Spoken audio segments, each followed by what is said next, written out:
A lot of digital agency owners are struggling because they have a few people on their team. Maybe they're using freelancers. They don't have people that are committed and dedicated to growing the agency, let alone building a new project with them. And to be able to do something new, to do something fresh, you have to build the core foundation of what you're building first so you can add to it. And the problem is, a lot of people, they try to build an add-on, but their business foundation's on quicksand. So as they start trying to build more things, the foundation sinks out from underneath them. So the real answer to your question is, you got to have a strong, sturdy foundation and people you can trust to help you build whatever you want to build.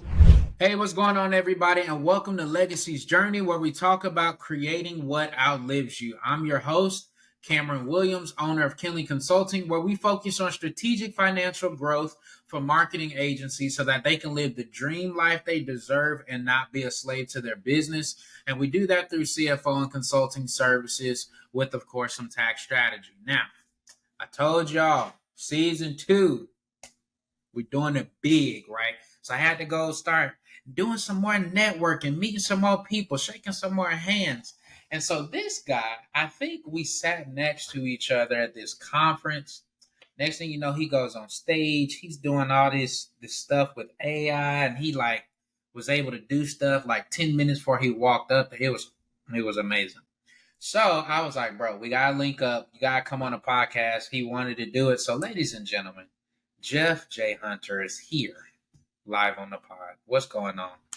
It's my pleasure. Yeah, we sat together on a boat too. Not a whole lot of people can say that. That was also an interesting experience, to be on a boat in the middle of the ocean, hoping that pirates do not just pull up on the boat. So yeah, that was real. We had such a good time too, and you blew my mind actually. Just talking about different avenues of, especially for me, because when I first started this agency 10 years ago. I really have 2 agencies, a marketing agency and a virtual staffing agency. And I didn't know anything. And I remember I think it was 2015. No. It was like 2017. It was like whatever the first year was that I made $1 million. And then I was still not an S Corp. And when that tax bill hit, I was like, holy, I got to take a loan to pay my taxes. Oh no. Okay, wait. See, now he getting into the good stuff. All right, pause. You got to start with telling your name of the company, what you do. You got to introduce us right. You jumping into the good stuff already. All right. Well, we got a juicy teaser. So, first off, an honor to be here, and I'm just super blessed to have incredible people like you in my network. But again, my name's Jeff J. Hunter. I'm the crazy guy who started this company called VA Staffer. It's a virtual assistant agency based in the Philippines. We have over 100 executive assistants in the Philippines. That's what we specialize in. So basically, any founder, leader, most of our clients are like digital marketing agency owners, hence why I'm on your show. And we pre-train them to basically handle the day-to-day so that they can accomplish the dream you just said, basically, to never have to worry about their emails, their inboxes, all that kind of stuff, to have a sidekick that actually does stuff for you so you can actually go on a boat and the business doesn't crumble. So that's business number 1. And now, of course, with AI, they're getting even crazier trained, and they can do even more stuff because they're based in the Philippines. We used to never have them do like social media content, marketing emails. I would never have a Filipino VA do marketing, but now with AI, the language barrier is completely gone. As a matter of fact, my latest article I wrote for entrepreneur.com, I have a column there, is how the language barrier is no more. And how AI basically removes the language barrier. You can hire people all over the world in the talent pool, and you don't have to worry about that accent anymore. So that's one. The second one is this, Savage Marketer. So funny story. The reason I started my marketing agency, so purely organic. I don't do ads, so I'm not competing with you guys. I'm purely organic. The reason I started marketing was because when I left the entrepreneurial world, I was 20 years in IT and project management. I was working for a Fortune 500 company, Philips Electronics, when I started my side hustle, VA Staffer. And in 2016, on Leap Day, February 29th of 2016, I decided I wanted to go and do my own thing and take what I've learned building remote teams and do it for other people with my executive assistant company. Well, I actually fell completely flat on my face. In my first year, I made like negative $50,000. So I went from $150,000 salary W-2 to a negative $50,000 Schedule C, right? Uh, it was rough, super rough. And I decided, well, I should probably learn how to, market myself and market the business. So I got really good at marketing and started my own agency helping other people do marketing. And now I've got to work with some really awesome people like Gary Brecka, Grant Cardone, Ryan Levesque, helping people build brands online. And I'm really good at copy. I started becoming obsessed with copywriting. So basically, I just started helping people write viral content. And now I learned how to get AI to write viral content. So boom, that's where I'm at today. Ooh, okay, there's a lot in there. All right. For all our regular listeners, you know the drill. We're taking notes. Okay. VA Staffer, first company. Second company, this was after you were an IT and project manager. For how many years did you do that? You said 20? So yeah, I mean, basically my very first job at 12 years old, I wasn't even getting paid. My grandpa used to drop me off at a computer store. So I've been in IT my entire life. My last real job, right? Real job was an IT project manager for Philips Electronics. That was, and I ended in 2016. So I've been fully fledged and committed to doing my own thing since 2016. All right, so that's like 8 years in the game. So you've seen a lot of marketing changes even in just 8 years. All Yeah. right, there's so much to go through right now. Okay, let's try to start it from the top. All right, so first off, tell us about that transition from going to working for a company, making a great salary, to, like you said, first you're doing VA staffer, even though this was kind of on the side still, but it was still doing something. Like, what was it like to make that transition from I'm working for somebody to where I'm the one calling the shots and I'm the owner? That was really tough. Um, I always say I'm definitely not the most qualified person to be the CEO of this company. I'm just the crazy dude that started it, right? I just was on a mission and I had a side hustle, right? And in 2015, so I started this really in 2014, but in 2015, I kind of landed my first big client, and it was a company called Domo.com, and it's a dashboard tech company based out of what they call the Silicon Slopes in Utah, and they actually hired me to build a team of 12 virtual assistants for them to basically start scraping the contact information on LinkedIn for the Fortune 500 CEOs, VPs, CMOs, all the C suites, basically. Um, and it was successful. I wasn't really profitable per se, but in my mind, I thought that one day I could be profitable. And when I left my job, funny story, I really, looking back, I probably should have built more of a nest egg because I didn't have one. So imagine this: you're a 30-year-old something man with a 3-year-old kid and a wife, and I left my cushy 150K salary job, and I had to move in with my parents for like 3 months because I had nothing. I really left with nothing. I left because they didn't treat me the way that I should have. Even though I was a top 5 project manager in the company, I was recognized 3 quarters in a row. I was mentoring 6 project managers when I left. I had 6 people that I was literally teaching how to do my job when I left, and they try to do a bunch of shady stuff. Like, for example, I was an hourly employee, and then they gave me a 25% raise and put me on a salary. I was like, wow, that's great. Yeah, but they're making me work as a project manager at least 3 to 4 hours of overtime a day. So that's 32 hours of overtime I'm not even getting a week or a pay period, basically, right? And I'm like, hold on a second, something ain't right here. And I got my first paycheck, and bada bing, bada boom, it was less. Even after my raise, it was less because I wasn't getting paid time and a half. And I was like, that was when it dawned on me. I was like, wait, these guys didn't give me a raise and a promotion to project manager 3. By the way, the last thing they did before I quit was they promoted me to project manager I, Roman numeral 3. Like I was like some big shot over there. And then I found out on my paycheck I was getting paid less. So once I figured out that they didn't care about me, I was like, you know what? It's worth the risk at this point. And they also messed up, see, because I looked at the state of Washington's website, which is where I was living at the time. And on the state of Washington's unemployment website, it said that if your employer reduces your hours by 25% or more, or reduces your pay by 25% or more, you're actually entitled to unemployment. Oh man. So boop, that was my parachute. I was like, well, I'm still going to get paid like 75% of my salary, Right. and I can at least get that and try to build my business. The business did negative $50,000. Thank God I had a little bit of a salary left over, right? So for any of you listening right now who have a job and you're like, you know what, I want to do this, like save up some money before you do that so that you don't have to go live with your parents at 30 years old. All right? Or 40 or 50 or wherever you're at. Yeah. Okay. So we got business 1.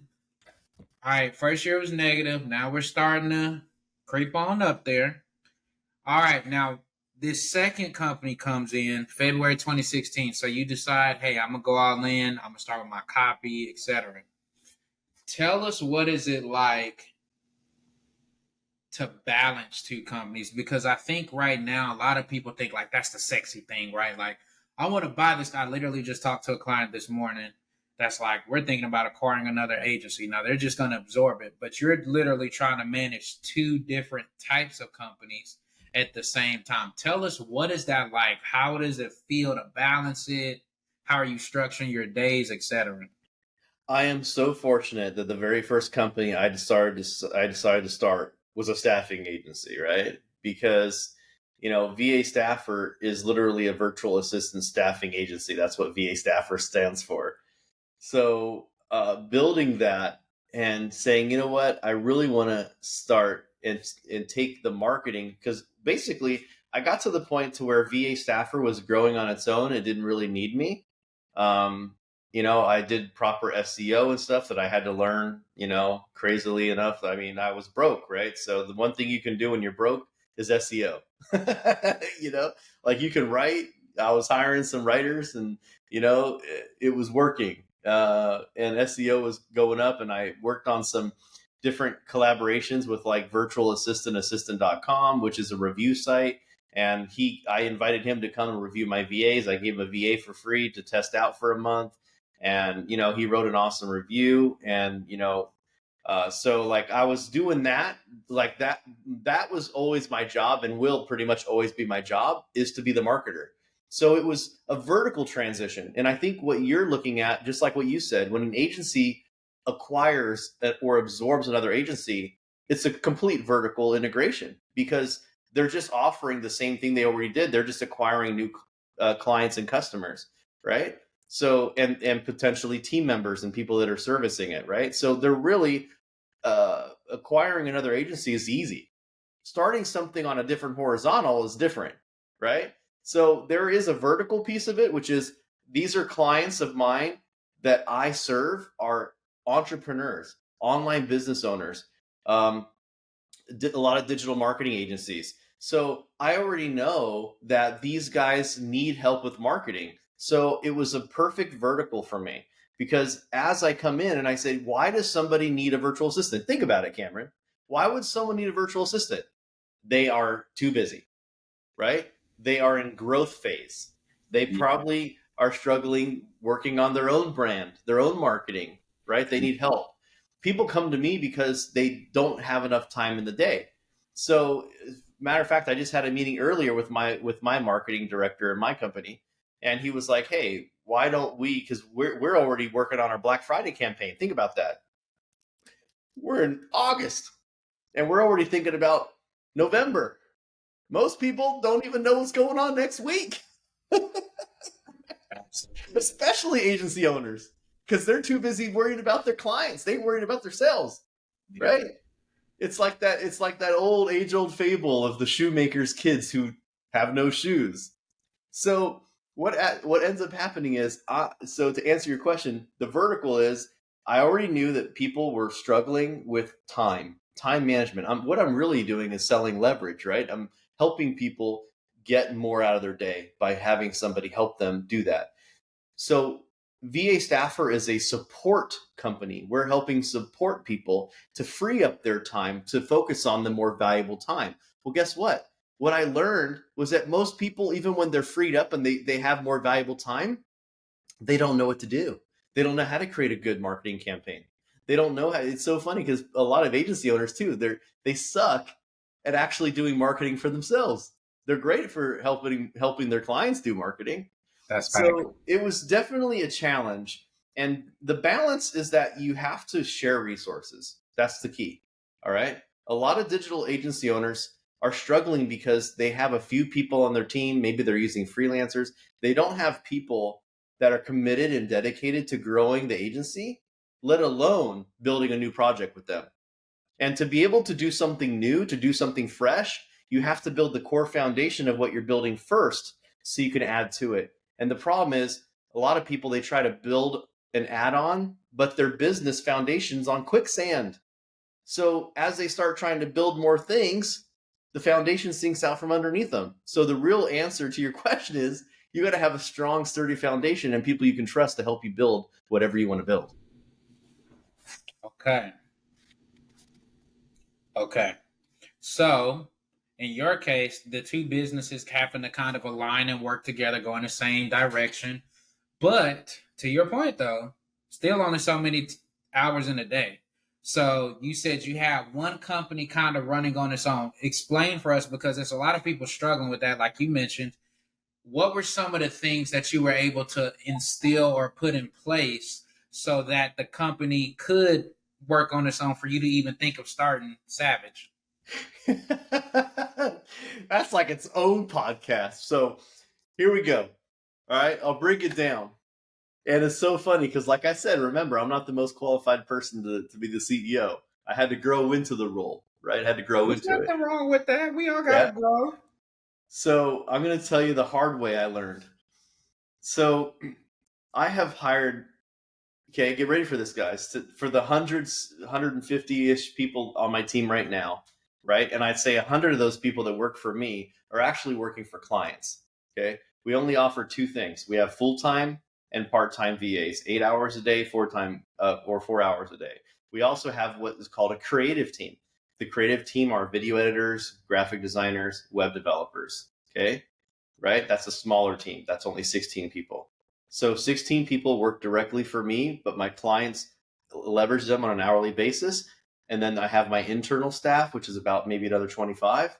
And then I have 100 people that are servicing my clients. So what I had to find out the hard way is that who's managing the internal business. And one of the things I will tell you right now that I wish I knew is you can't have more than one person doing a job or it won't get done because they won't know who's responsible. And you don't have the accountability because someone's going to say, oh, I thought so-and-so was doing it. Oh, I thought so-and-so was doing it. So no one did it. Okay. So I have a leadership team and my company is divided into a couple segments. Okay. This is really important. Number one, sales. Who's doing sales? Okay. By the way, that should be the last thing that you delegate is sales. That's your job until you find someone to do it. Okay. But sales should be the one thing that you do. Sales and marketing should be the last thing you delegate. What you need to do is look at what are the internal things. So for example, client onboarding. Who's doing your client onboarding? Are you doing the client onboarding? I have someone, her name's Isabel. She's in charge of that. She literally onboards all of our clients. We have a sales team. Okay, we have Julio and Nicole. Julio is the point man. He's responsible. Nicole is the sidekick. Most of my leaders have their own sidekick, and it's almost a backup system. But Julio knows that he's in charge, not Nicole. He's in charge. Nicole is the assistant. So when someone books a call with us to do a strategy call, right? Where they literally put a 35 to, let's say, an hour call, depending on how long it goes. And and I've trained them how to deep dive, find out what are the issues they're going through. They actually do something super valuable on the call, which is they run through what their day looks like. And we start finding out by the end of the call, they already have a list of things to delegate to their virtual assistant, right? We put that process in place. And the cool part about that is that that list gets handed over to the onboarding person. So the onboarding person gets the call. There's a handoff between sales and onboarding. Says, hey, this is the type of VA that this person needs. This is the type of tasks they need. And then by the time that the onboarding person comes in, they're actually helping create SOPs with the client live on that call and introducing the VA, right? So I don't have to do the sales. I don't have to do the onboarding. Now we have other leadership roles. We have a person who does the payroll. Okay. We have a person who we have what we call squad leaders. Squad leaders are checking to see what everyone's doing, looking at their time cards, making sure that they're efficient, looking at client feedback, how they're doing. We have a process in place to review new hires after 30 days, 90 days, and 90 days, the client is involved. We say, hey, how's your VA? How can we be doing better? And we have performance incentives based on these milestones. Sales gets paid incentives based on how many sales they get. In onboarding gets incentive based on how good that VA is doing after 90 days. And obviously the length. And I also give them a second bonus on the anniversary date of a client. So our team is heavily incentivized by keeping clients happy because they get a friggin' chunk of change, in tens of thousands of dollars for keeping clients on a yearly basis. So I don't. This is the part that is. If there's going to be a part that's going to turn into like a clip that you advertise it's going to be right now. This podcast. I'm at a point now to where I work 15 minutes a day on my VA staffer company. It's a call from 9 o'clock to 9:15 every morning with my 10 leadership team. Okay, there's 5 leaders, and then they all have an assistant. And they just tell me if there's any issues that are going on that need my attention, or if they have any questions, or if there's a monetary thing that they need my approval for. For example, I think they should give this person a raise. I think we should give this client a refund. I think we should do whatever X things that require the money require my permission.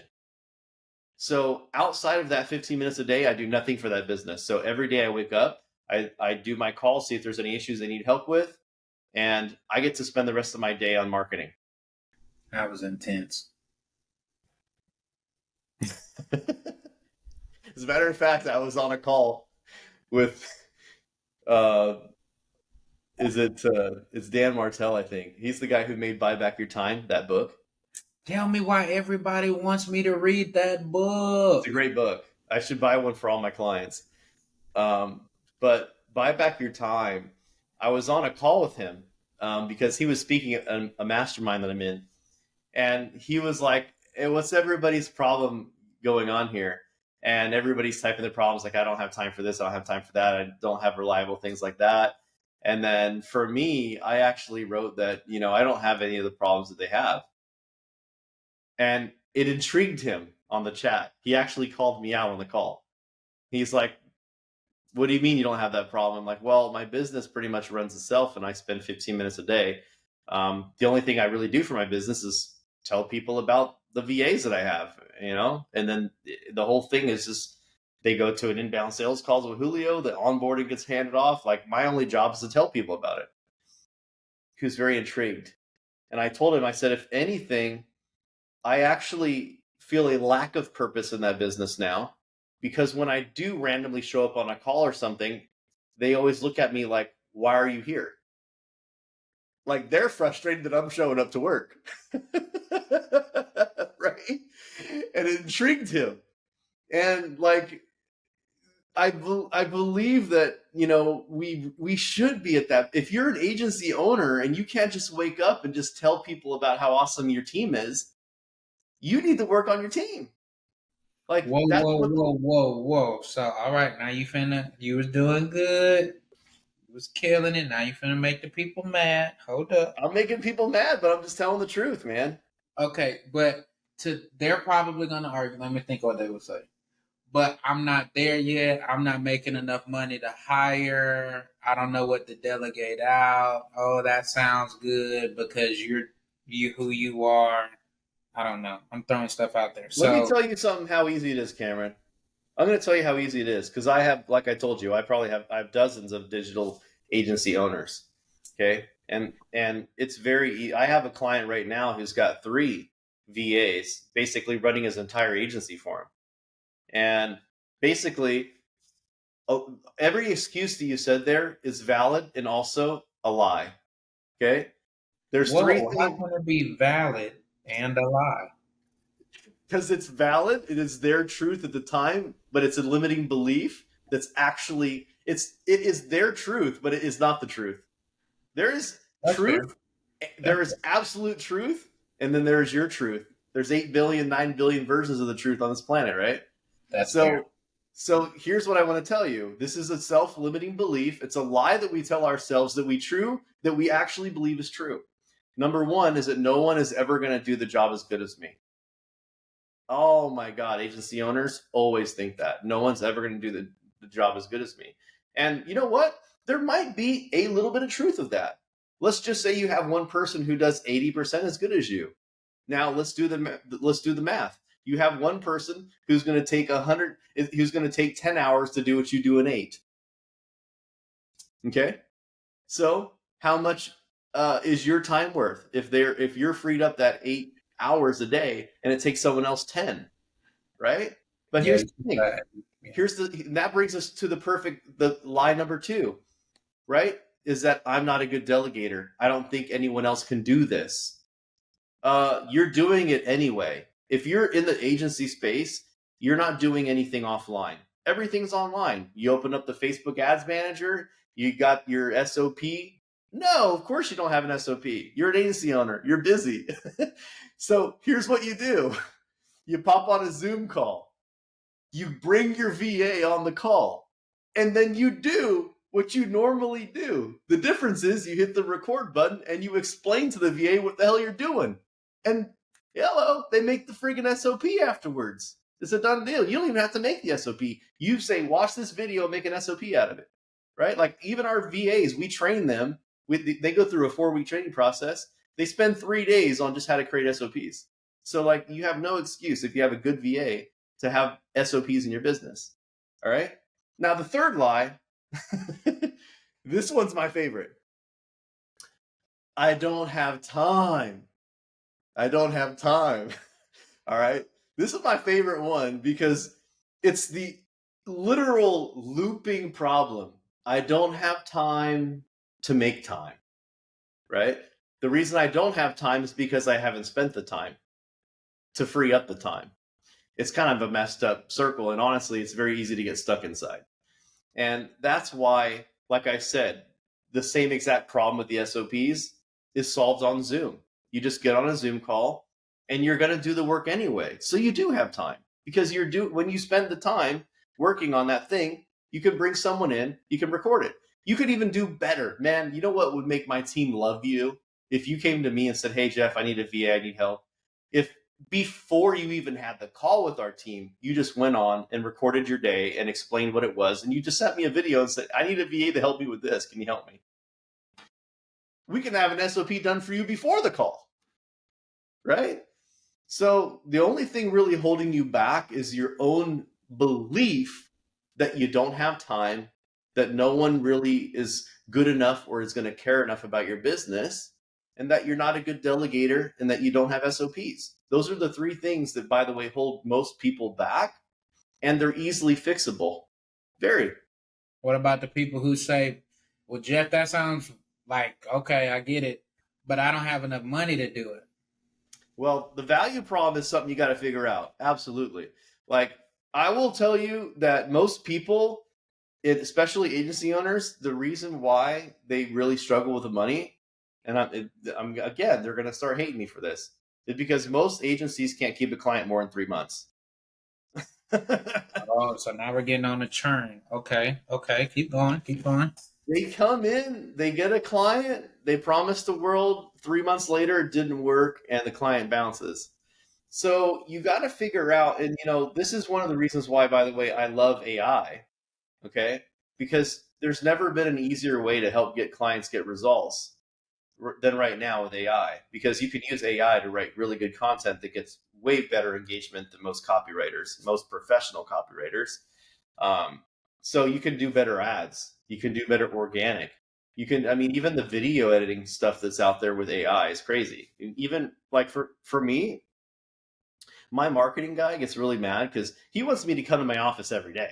He's like, yo, come to the studio. Even today, he told me we need you to start recording a bunch of reels in the office. I'm like, dude, I'm not coming to the office and recording reels every day. Like, not my favorite thing to do.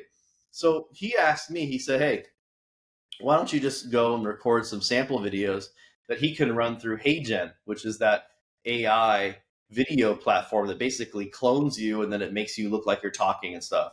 And I was like, sure, whatever. And he just got done doing an offer that made $20,000 in the past week. Okay. And the video sales letter is not even me. It's AI me. And it's funny because he knows my personality. He starts the video out saying, hey, everybody, this is AI Jeff. So he's using that to even sell. So for people that are like, hey, man, I don't have the money. I don't know if I can do that. I want to put this back. And this is why I like that Buy Back Your Time book, because why don't you have money? Is it because you're busy spending time on fulfillment? Or is it because you don't have time to market your services? I mean, that's really the two things that work. Because if you're spending time on fulfillment trying to keep your clients to stay, or you're not getting enough clients because you suck at marketing and you're not putting enough time there, right? I mean, that's the factors that you have. It's either a problem of, can I generate new income or can I keep the income that I currently have?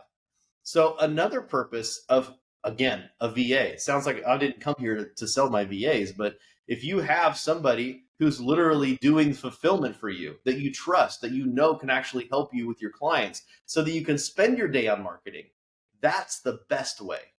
That's the best way. That's what I do. I have my team fulfill, and then I spend my time on marketing. So my question to you is, if you're broke right now, is it because the offer being bad could be another situation, right? Like maybe your offer just sucks, right? But if you're getting clients and you just have a hard time getting those clients through the door, it's usually because you're not spending enough time on marketing, or you're not able to retain clients, and that's why the money's not there. Agree? Or my favorite, you technically do have the money, you're just spending it in the wrong places, and it needs to be reallocated so that you can pay for things that actually will change the trajectory of your business. But you have the money. Let me ask you one question. Just one, Okay. let me reframe that. Okay. Let me reframe that, because I hear this all the time. Jeff, I can't afford a VA. I hear that all the time. Like if you go through my company, you're going to look at $1,500 to $2,000 for a VA, depending on what type of VA you want. Let's just start with 1,500, because everything that you could do right now for your business, like an AI trained VA, $1,500 a month. All right, $1,500. Let's just stick with that number. All right. Okay. Let's just say that you don't even have you don't even trust the VA to do fulfillment yet. You just want to help them drum up some new leads for you.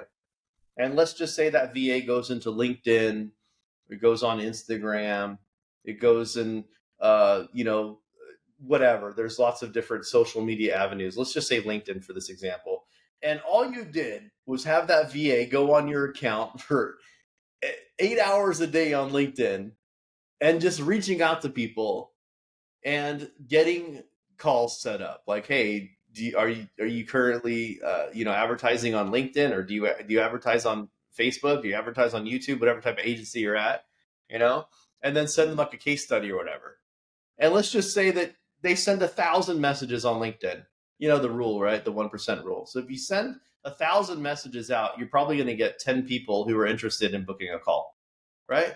Let's just use the 1% rule again, right? So if you got 10 calls, and even if you did horrible and was only able to close 10% of those calls, that's one client. What is one client worth to you? Probably a lot more than $1,500, right? So if you're charging, let's just say that all you did, I'm cheap, Jeff. I only charge $1,500 a month for my clients. Let's just say Though I've never heard of that. But let's just say that someone charges $1,500 a month for marketing. All that VA would have to do is get you one client. It pays for itself. So, And most people have a higher than 10% closing rate. It's typically between 20 to 40%. So and you better technically, believe they're charging more than $1,500. So there you go. If you get one client, if all you did, let's do worst case scenario. Let's say you charge $2,000 a month, and you can only sell 10% of the calls that you close at 1% of 1,000 connections. You're still making $500 per VA, right? which is going to continuously stack over time. Bingo. LTV doesn't even talk about your upfront fee or onboarding fee or however you name that. Doesn't include future upsells. Yep. And the beautiful thing about a VA is that unlike a computer or a watch or a phone or whatever that you got to replace, it becomes dumber, it becomes obsolete, it becomes useless. It's a depreciating asset, as you would say in your tax classifications, right? A human is an appreciating asset. It gets more valuable over time. It's going to know your business. It's going to understand what your clients want. It's going to understand what you want. It's going to learn more about the different systems and different ads. And with AI, they're just so much more powered too. Like right now, I feel like humans are the most powerful they've ever been because they have literally at their keyboard all of the information of the world. And it's not just Google where you got to figure things out anymore. Like literally today, let me give you an example of what happened today. I shouldn't say this on this podcast, but I'm going to anyway. I want you to get in trouble. I'm going to get in trouble if my team hears this, but I'm going to put it out there. We have a problem on one of my teams. Okay. There's a department in my company right now that's losing me money. And the profitability report is, let's just say, not good. Some heads are rolling. We've already had to fire 2 people. There's probably going to be more. And I don't know when this podcast airs, but hopefully by the time they're fired, after they're fired. But basically, there's people that are not producing what they should be, and we found out that they had some lacking work ethic going on, basically, right? And what's interesting was my assistant who prepared the report. She took their time cards, looked at the hours billed to the client, looked at their internal bill. Like there's all these different stats, and she collected them from all these different things and made a dashboard in basically a Google document. And she was stressing out because I said, I want to see what the percentage of internal versus external billing is. I want to see how much money were generated from the external billing per person. I want to see how much I'm paying them on a monthly basis versus how much they're billing my clients. I want to see the profits on what each person's making me. And she's stressing out. And I said, no, hold on a second. We uploaded it to ChatGPT and it gave an absolute bomb analysis and told us, here's the top performers. Here's the lowest performers. Here's the people that have potential. And these people need immediate attention. Like ChatGPT did her job, right? So the power of what we can do right now with AI is limitless. This is stuff that my assistant was never qualified to do. My assistant's never done any type of forensic audit analysis of what the team's doing. She's never done a marketing email in her life. She's never done a copywriting training. She's never even done a marketing class in school, yet she's created 77 newsletters for my clients because of AI. So this is a really interesting time to build people in your business that are supercharged. And here's one thing that I will tell you is that it's very important. This is why I always say, and it's not just because I own an executive assistant company, okay? The executive assistant is such a valuable, important part of your business because that person grows with you and learns. And the first day you hire them is the most useless they're ever going to be, right? The most useless they're ever going to be because they come into the business, they don't know a whole lot. And every single day they know more and more about you, and you can trust that person. Like my assistant, Jackie, right now, she could run this business if I died tomorrow.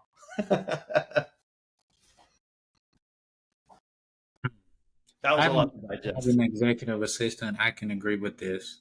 So, all right, wait. So we focused on that. We got to get to the marketing side because that's where a lot of the newer things are happening. So, okay, let's do the quick recap for VA. So, no, because you kind of combined it. Just know that saying you don't have any time or no money is not an excuse. You should have one. I myself have one. And to your point, they've drastically helped. They've done a lot of cleanup on the back end and getting systems reorganized and building the SOPs. So, yes. Now, switching to the marketing side, even though we're going in the same direction, it's still different because now you're getting into more, like you said, the copy pieces. Do you guys do SEO on websites? We do some funnel building. I mean, we do a little bit of websites, a little bit of funnel building. We don't really do SEO. Most of what we do is totally organic, social media. Okay. And yeah, so All right, so now break this down. So now we're building company two. You have the ability to leverage company one's employees to kind of help speed this up a little bit more. right. We got some runway now because we're not leaving the 150 and going to negative. We now have some, leeway, a little more money in the bank. Now, how do we? You mentioned at the beginning about I hit my first $1 million. Before you even get there, first $10 million took you how long to make with the marketing agency side? Man, it Because a took lot of people say copy's different, right? It's not as clean cut. I've seen some people like, hey, it'll be $3,000 for 2 posts a week. That'll be 8 posts for $3,000. So pricing is different. I How to show value is different. So how long does it take you to make the first 10K? so the first 10K, right? Now we're talking just not net. We're just talking sales generated 10K a month. Yeah. Okay. So the first month where you hit, so we're on business to marketing agency. Oh man, I made 10 grand in this business finally. How long did Well, that take you to no, get let there? no, let's circle back to business one. It took me from when I was working at Philips, and it was a side hustle in 2014. I landed my first big client in 2015, and they were paying me, just that one client was paying me like 8 or 10 thousand a month. But my expenses, see, this is the thing about owning a staffing agency. All right. And a lot of marketers get mixed up in this too with agencies, especially when you're hiring people to do stuff for you, fulfillment, right? My profit margins are 35%, sometimes lower. Okay. One, because I wanted to win the contract. So I under really sold myself than I should have. And I was desperate back then. I didn't know. I didn't have a brand. I didn't have the power. I found out when I left Philips that the only brand authority that I had was that little Philips on my name badge. So when I left Philips and I was my own entrepreneur, I had no brand authority at all. No one knew who I was. I wasn't even the Savage Marketer till 2019. That's when I launched that. Okay. So I went from 2014 to 2019, 5 years of really just not even having a strong brand.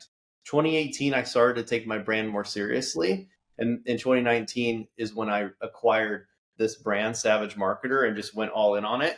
So it took me about 4 years to reach my first $1 million year. And that was really a challenge. I mean, going from 0 to 10K seemed okay, but see, the profit margin wasn't there, right? So I'm only making $2,000-3,000 a month and on 10K, which sucks, right? And so what I would recommend to people is to really look at how can you scale. And see, I didn't have AI back then. I didn't have AI. You can scale so much bigger with so much less people with AI right now. Like, this is nutty. Like, one person, I'll give you an example. You want to talk about cost. So when I started my marketing agency, I had 5 copywriters that wrote social media content, emails, websites, all that kind of stuff. I was paying them $500 a page to write copy. I was getting charged $150 per email.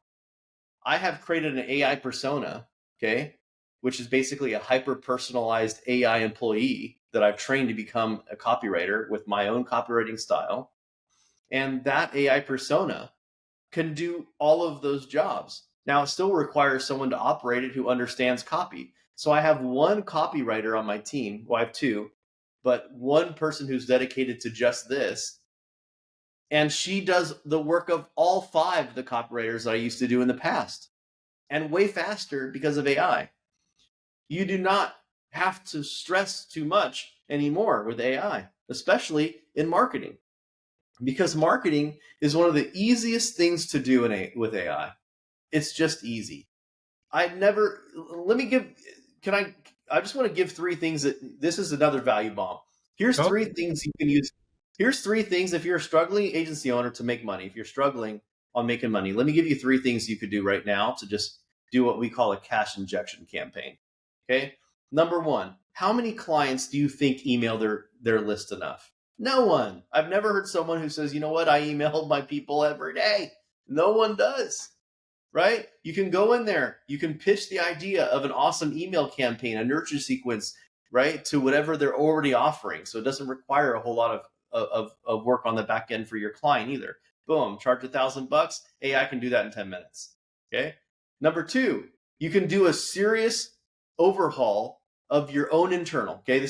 I want you to think about how this is going to work, about how your content is being made or not made, which is even worse, right? You can start generating copy fast for your own business, for your own personal brand. Even if you have a audience on Facebook, you can start writing what I call authority viral content. So you have long form content. We've been friends on Facebook for a while. You see the type of stuff I write. This is authority style content where it establishes your authority and has a lot of value, showing people how to do something. And the point of the post is to make people say, can you help me with that? Okay. So you're turning yourself, your own self, into a lead generation tool. You can start making money right now from your own content. Okay. Number three is you can use AI to help people make their offers better or build an offer, not only just for yourself, but for other people. So earlier I talked about how I'm working on my Black Friday deal. But what if I told you that ironically my Black Friday deal is to help other people with their Black Friday deals? That's what I'm going to be doing. So me and my marketing guy is actually going to be going out to people, and these are people that already have established audiences. So find people that have 50, 100,000 followers, people that already have 20, 30,000 people on their email list that you know you could sell easily, and offer them a deal they can't refuse. You charge them a small setup fee and a commission on sales to set up their own Black Friday deal. So right there's three ways you can start making money with AI, because the AI is doing everything. It's doing the sales page, it's doing the emails, it's doing the follow-up, it's doing the abandoned cart emails, it's doing the social post for the campaign, and it's just awesome. And you don't have to hire a single person to do that. It's just you and ChatGPT, or my favorite, Claude. I was just about to say, which one are you rocking with, ChatGPT or Claude? But you just answered it.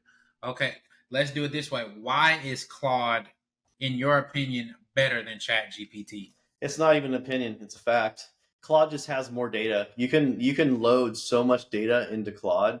And see, the important thing to know about AI models, okay, you don't have to. The cool part about AI today is that it's to the point now to where you don't have to be a tech nerd like me. You don't have to have a background in IT.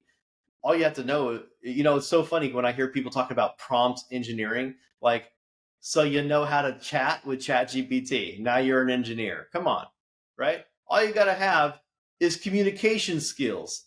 Can you ask it instructions and can you train it right? That's it. Just like a human.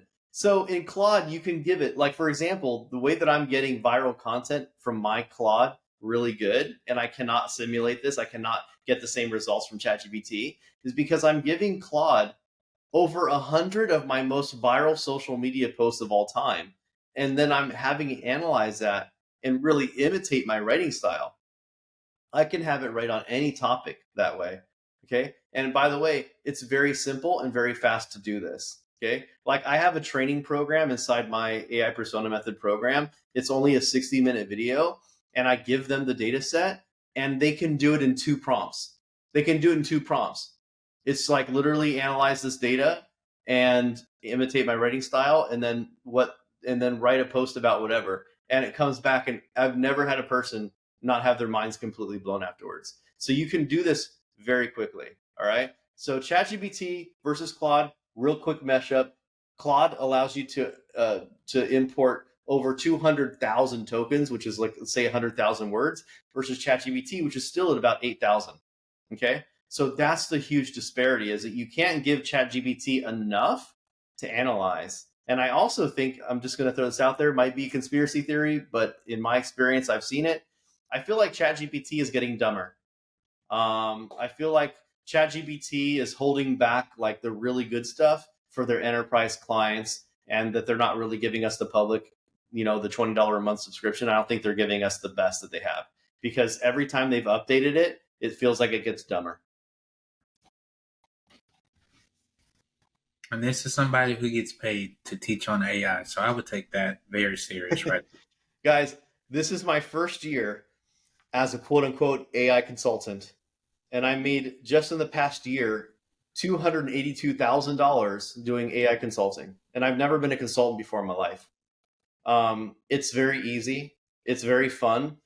I'm going to leave you guys with a couple stats. Number one, did you know that only 3.8% of businesses right now in America, based on the last census that was performed, I think it was like December of last year, only 3.8% of businesses use AI.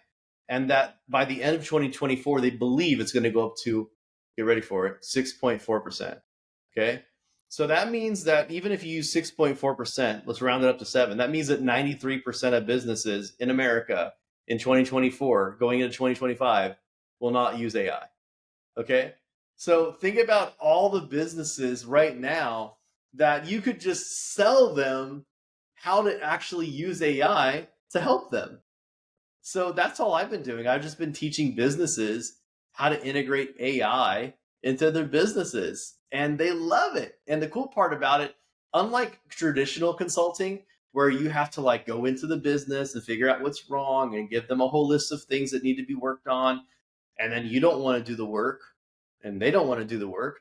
Now you can get on a call with them and you can literally build a solution with AI right there on the call, so they get instant results. We've never had the ability to give someone instant results like the way we do with AI right now.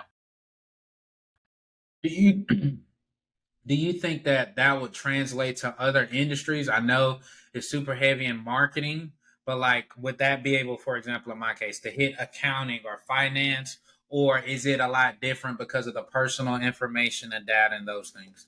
It's already happening. So I have a couple people in the accounting world that do CPA. They're, what do you call that, registered agents or whatever. And right now they're actually pivoting and changing their company, because they used to be an accounting company, but now there's AI tools that are doing all the accounting and bookkeeping. So now they've changed and pivoted to a tax accounting strategy company, and then they're offering the bookkeeping for free because they're using AI to do it, which they used to have a very expensive person who did all that, humans, right? So like now they're using it as a value add. Hey, sign up with us. We do your tax planning. By the way, we'll do all your bookkeeping for free, right? So there's already shifts like that. You're going to see it. I mean, Amazon leaked a memo or something. I don't know if this is true or not, but even if it's not true, it's interesting to think. Because you've seen the videos of like the Amazon robots in their factories and stuff. But like supposedly they are already on track for ordering like 729,000 robots to almost replace their humans. I don't know how many humans they have in factories around America, but 729,000 robots should probably do the trick. Like iRobot, but in 2024. Right. I mean, if we're going to have a rise up one day, it's going to be all those Amazon robots that are tired of being our slaves for all these years. iRobot, that's crazy. They prepared us for this way back then. Okay. Man, how much more time do you have? Because we got so much more to talk I'm about. sorry. I know I did a lot there. How much more time you got? I'm good. Yeah, I'm still good. Okay, now I got to sort through the right questions to ask. Okay. Top 3 things you would tell an agency to do to hit $1 million. All right.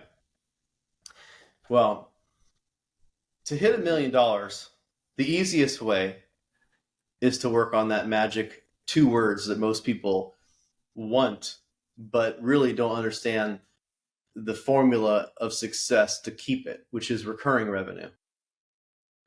So for me, I have a guaranteed amount of recurring revenue because all my clients are paying every month for their executive assistant.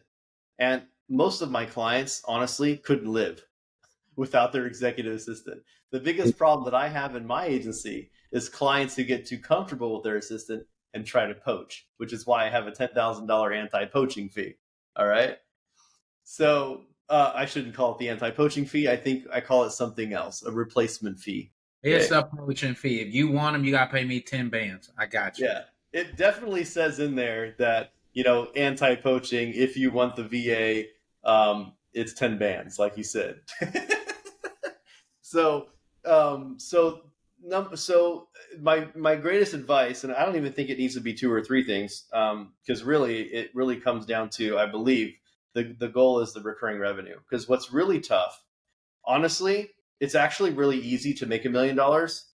It's really hard to keep $1 million, right? So if you make $1 million, you can actually be super scrappy to $1 million and not even have a team like today. You could totally do that.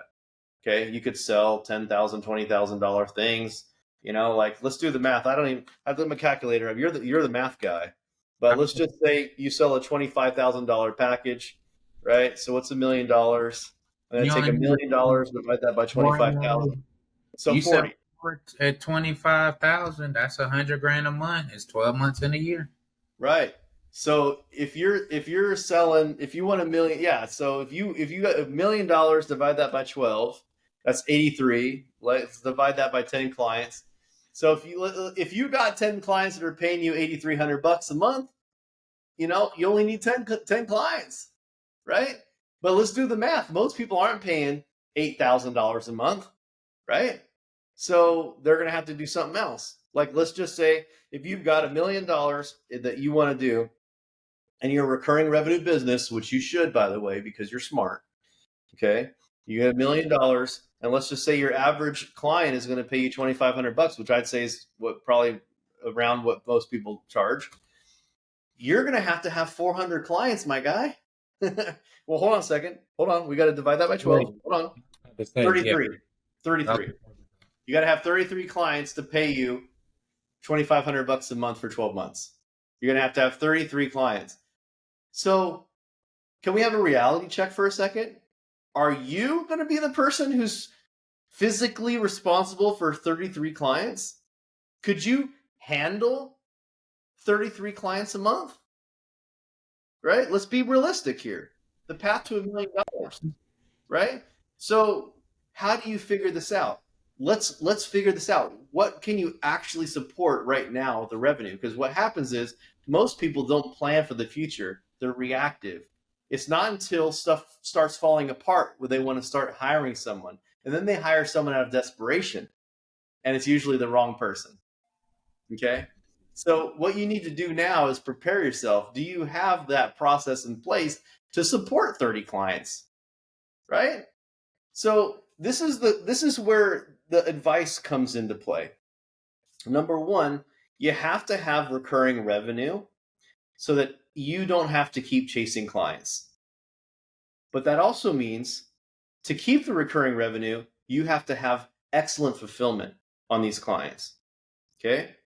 And again, I truly, genuinely believe, not just because I have an AI consulting program, that the easiest way to add revenue to your business right now is to just add AI as an offer. Just add AI on top of what you're doing right now. Because they have 2 choices, and you can even sell it this way, because a lot of your clients, if you already have clients right now, they probably wouldn't spend an extra $2,000 for a copywriter, right? But they might spend $2,000 right now to get on a call with you and build out a copywriter that works for them for free. See what I'm saying? So instead of $2,000 a month, you can charge them a one-time $2,000 to pop on a call. By the way, I charge $3,000 for a call to set up a copywriter for somebody, right? So you can look at that LTV. It's always in the LTV. How can you add more value to your existing clients? Evaluate what you've got right now to your clients and how you can just add more value. It's not just sucking their money away, but truly giving them something that can give them ROI. And I feel like that's a huge factor that most agencies struggle with right now, is showing that ROI. And obviously, if I'm paying you $2,500 a month and you're spending $1,000, $2,000, let's just say $2,500 in ad spend so that we can keep an even $5,000. That means that I would expect you to be able to drive at least $5,000 of revenue into the business. Is that fair to say? That if I'm paying $5,000 between you and the ads, that you get me $5,000 back? And then be realistic with yourselves. Are you driving $5,000 back? If not, there's the answer to your churn rate. Your churn rate's high because you're not giving the ROI. He like really trying to walk y'all through like a little short master class. He like answering a question and then giving you like extra bonus points on top of it. So he done gave you a whole new revenue stream, a way to add it into a call so you can do it as a one-off, a way to upsell it across the. I mean, like, okay. All right, I'm gonna try to let's go rapid fire so we can wrap this up because I'm sure he got to go save the day. All right, 30 seconds each question. If you could go back in time, knowing every single thing you know right now to your high school or college self, you got 30 seconds. What are you gonna tell them? I would have worked on my personal brand sooner. I would have worked on my personal brand sooner because I was a nobody and I had no brand authority. So nobody trusted me. Nobody liked me. Right now, I can absolutely go out to the front yard, pick up a piece of dog crap, put a bow on it, and I guarantee you someone in my audience would buy it just because of me. Now, of course, I would never sell that crap to them, but the bar is so much easier to achieve. You don't have to have like some crazy ass offer if people just like you and trust you. And I don't feel people are really spending the time that they should marketing themselves. All right. 2 or 3 things that you would say contribute to your success that you do on a consistent basis. 1, create copy. I'm always marketing myself. Number 2 is putting myself around the right people, just like how I met you on that boat and sitting at that table taking notes with your wife, which I love that, by the way. And number 3 is just, you have to also understand that there's a specific type of personality that you must attain as an entrepreneur, which unfortunately I had learned the hard way, which is you have to be very careful with your hires. You have to be very careful with your hires, and you can't hire people because you like them. You have to hire people because of 3 main reasons. These are my core values of my company. Number 1, because they're adaptable. Can they learn new things quickly that you throw at them? Number 2, do they have strong work ethic? And 3, do they actually give a damn about you and what they do? And if they don't possess those 3, interesting enough, you can't teach anybody those 3 things. You notice that? But I did notice that if they possess these 3 things, you could teach them anything. Okay. What has being a business owner taught you about yourself? Because you were making the 150, but you said no, they didn't value me. So what have you learned on this journey about yourself? Man, I learned a lot about myself. I'm literally a different person. Yesterday I had lunch with a friend who was the best man at my wedding, and he remembers me as the computer nerd Jeff.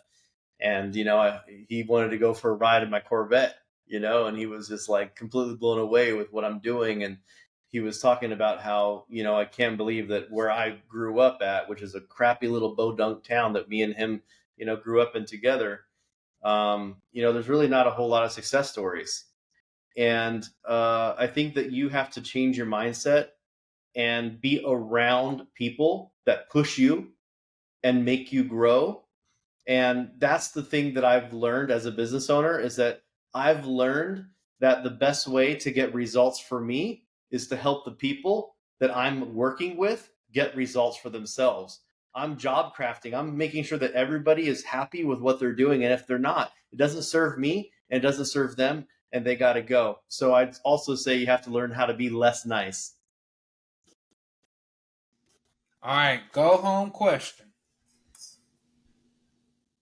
Best way you've learned how to balance, if we're going to say that's a thing, running these two companies plus still spending time with Bay and the kids.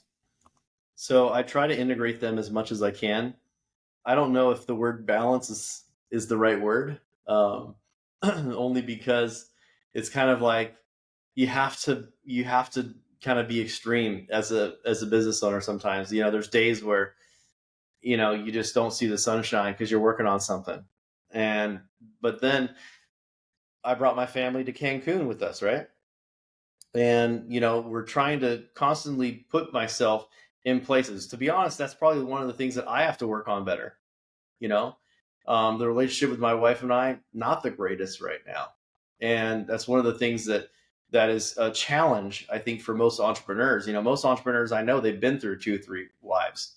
Same with, it's even harder, I think, for women entrepreneurs, just because of the dynamics in the relationship, and kind of that, like I said, that temperament of being a business owner and entrepreneur. You kind of have to be an asshole, and to be successful, you kind of have to have, like, rhino skin would be probably a better way of saying it. So, like, for me, when I come home, I've been battling all day, and the last thing I want to do is come home to a battle with my wife. And a lot of times that is what it is. So I would say that balance is something that is, I don't know if that's true, but I do know that it's very important to spend time and block out time. As entrepreneurs, okay, here's something valuable I can say. As an entrepreneur, my family knows that my most valuable thing is time. So when I block out time for them, it makes them feel valuable. There it is. So it's very important that you block out time with your loved ones to make sure that they feel valuable. Just like yesterday, I went and played 2.5 hours. I went and played basketball with my son in the middle of the day, which is a beautiful thing to do as an entrepreneur. Like, you can't do that if you have a W-2 job. I couldn't just, hey, you know what? It's only 87 degrees today, Jesse. That's my son. He just turned 12. Let's go play some basketball. Okay, Dad, at 2 o'clock in the afternoon, right? So, like, that's one of the things you have as a business owner, an advantage over everyone. As a matter of fact, there's lots of days where I'm like, wow, today's a beautiful day. I wonder if somebody wants to do something with me. And I'm like, oh my God, all the rest of my friends have real jobs and they can't. So eat that up. And make sure, by the way, to put that in. Like, don't punch it in their face, but you better make sure to give them subtle reminders of how good their life is because of what you do. And I'm telling you this because it's very easy to have spoiled family. My family's very spoiled in where we're at right now. Okay. Man, yes. They have no clue how good their life is. I saw my 2 kids riding first class to Cancun, and not, it's like their first trip ever. And, my son's like, Daddy, are we rich? Like, I don't want to lose that innocence. I want them to feel grateful. There it is. That's a mic drop moment. All right. Well, this is the end. Tell the people, if they're like, man, this dude is dope, how can we make ourselves connect? How can I reach out to him for VA or for the AI training, or how can he help me get that into my business? If you are struggling and you're like, you know what, man, he's probably right, I should get a VA, I've been putting it off. Or maybe the thing is too, a lot of times people tried hiring a VA, but they hire a VA from like an online jobs or a Fiverr or some sort of freelancer. And that's, by the way, the recipe for success is not a freelancer. It's someone who's dedicated to you. So what we do is we actually hire people that are in call center jobs that have employee mindsets, and we train them to become executive assistants. So they're dedicated and loyal. If you're ready for something like that and you're like, yeah, I'm holding myself back, I am my own secretary, I do not have the freedom in my business that I know I should do. If you know that you're doing tasks every day you shouldn't be doing, VAstaffer.com, virtual assistant staffer, VAstaffer.com. And then if you want to learn about AI and potentially adding AI as a service, I actually have a Facebook group. It's free. It's called AI for Business. You can drop the link for them. It's just if you go on Facebook and type AI for Business, You'll probably see a picture of me. It's orange and black or whatever, but we'll have the link for you guys. And there's a little email thing. When you join the group, it'll ask for your email address to get on my newsletter, which basically drops all sorts of. You're gonna like this. So my newsletter is called Savage Marketer, and the subset for that group is called Just the Tip. So it's a daily tip, just the tip that you guys can do. So whether you want to go all in and learn AI or you just want the tip, you just put your email in there and they'll send you some juicy tips, how to do AI, how to do marketing, and yes, sexual innuendo included. I wasn't going to say it. All right, so let's recap. This was a ton of stuff. Let's go super fast. Jeff, 2 companies, was working in regular, just like everybody else in IT, but transitioned into not only a VA staffing company, but when, this is super key, y'all, when he created Business 2, the first one was something that could indirectly or directly help business number 2. So it was okay for him to do both at the same time because they could support each other. And they serve the same clients. That's the important part too. And that. Then he talked about how does he manage that team? How did he make it more self-sustaining to where he could only work 15 minutes a day? He could do more, but he can't just do the 15. He talked about splitting them into groups and putting people over each one so only the direct reports report to him. He talked about incentives in order to keep retention. So we want you guys to give them the best service because you get paid more as a team, and that helps us to retain. He talked about no time and no money is never an excuse. You have to figure out a way to make it ROI positive for you. He talked about in 4 years, he got to the $1 million mark. But what's most important is not just making it, it's keeping it. He talked about 3 quick tips on how to make it to where you can get a cash infusion. So he talked about the awesome email campaign, the serious overhaul of internal brand, and using AI to make your offer better. He talked about how by the end of 2024, at best, only 7% of business owners will be using AI. So this is the time to get on the wave so that you're on the front end and not getting replaced. He gave us 3 things to hit $1 million. He talked about it's easy to make $1 million, which I know some of y'all will be mad, but it's harder to keep it. So there was a ton of stuff in here. So y'all, please go back, listen to this episode, chop it up, share it with somebody, tag somebody who's kind of curious or they're on the fence about AI. Use this as that thing to say, look, this guy is speaking about it. He's making money traveling, coaching people on it. You got to get on the wave now. Reach out to him. Best platform is Facebook or LinkedIn? Yeah, Facebook. Well, my Facebook's full because my friends, I don't know why they have a 5,000 friend list. I don't get it. But my Facebook group is where everybody can find me, and also LinkedIn. Just Jeff J. Hunter on LinkedIn. I think I still got like 20,000 friends I can add on there. So there you go. So with all that being said, man, Jeff, thank you so much for coming through and blessing us with all the knowledge. Guys, until the next episode, we told you we're dedicated in getting the best, the brightest people that are already doing it at a high level, but are just coming back to share their journey and just here to help you and encourage you on like, don't make these mistakes. Try this, do that, so that you guys can get there too. So with all that being said, guys, until the next episode, we'll talk to you again. See ya.